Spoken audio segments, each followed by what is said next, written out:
Hi, my name's Alex. I'm a physiotherapist and co-owner of Flex Physio. The goal of rehabilitation is to restore function, reduce pain and improve quality of life. This can be done through a range of treatments and techniques and exercises which are all done within our clinic. So our bodies have an incredible potential to heal, and rehabilitation in itself will help optimize this process, and we have specific exercise regimes which will help you get back to your goals and doing the things you enjoy. Rehabilitation benefits all age groups, ranging from children all the way up to patients even in their 90s. Before we get to prescribing a program, we need to understand more about the individual and their strength demands or their deficits. So this may involve carrying out some gym-based assessments, for example, their strength during a squat or their gluteal strength, or looking at shoulder range of movement, for example. And then with that information, we can assimilate and put this all together to form a personalised program. And that bespoke program will enable them to get back to their activity as quick as possible, but also prevent any future injuries.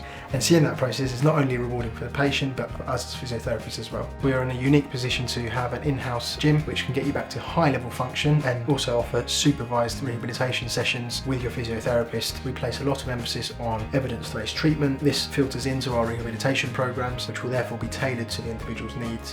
Whether you're an elite athlete or simply struggle getting up from a chair, you can book a consultation with us. You can either give us a call or book in online at flexphysiotherapy.co.uk.